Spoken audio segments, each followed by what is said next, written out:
श्री हरी जगत पिता दूर करी तो व्यथा, ऐका सत्यनारायणाची कथा।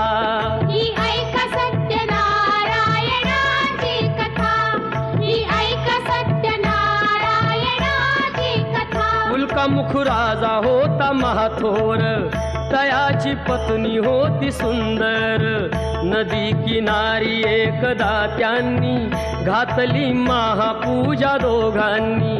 आली एक नौका त्याच मार्गानी, नाव भरलेली पूर्ण द्रव्यानी।